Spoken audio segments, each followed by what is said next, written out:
An $8,000 reward now on the table to help police track down the killers of these two victims, 20-year-old Kylis Fogbemi and 18-year-old Aaliyah Gonzalez. If there is anybody near an ambo with a white sheet that's available, I'm going to need it. Police now releasing the ages of the 28 surviving victims of Brooklyn's mass shooting. 13 are 18 years or older, 15 are 17 years or younger, and the youngest victims are two 13-year-olds. Going to need several more rolls of crime scene. A block party turned into a nightmare early Sunday morning after police say two gunmen opened fire on a crowd of people on Gretna Court. Anyone who has a gun it's in that area is a potential suspect. The crime scene stretched across several blocks in the neighborhood. Dozens of shell casings litter the ground. I know we got a lot of victims down. This is the aftermath of utter chaos. Remnants of a celebration turned into tragedy. Trash, Solo cups, broken glass, and shoes left behind as people ran for their lives. This is insanity.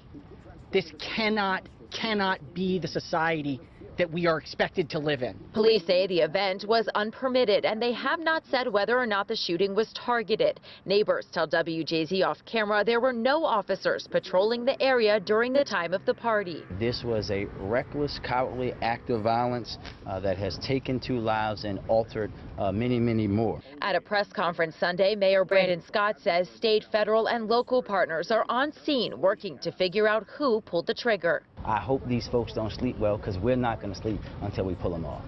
Upon officers' arrival, we located multiple victims suffering from gunshot wounds. We located one female adult deceased on the scene. 9 additional victims were transported from the location to area hospitals. Additionally, we had 20 other victims walk into hospitals throughout the region. Our detectives are currently working an extensive crime scene.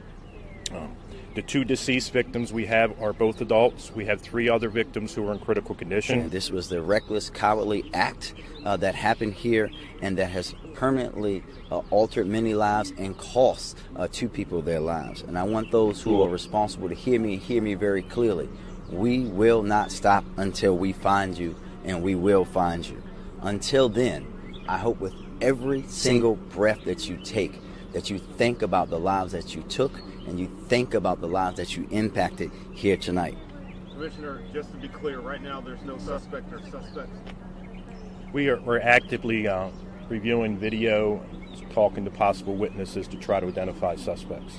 Can you give us the total number of injuries and total number of casualties, just so we have a concrete number? Sure, it's a total of 30 victims.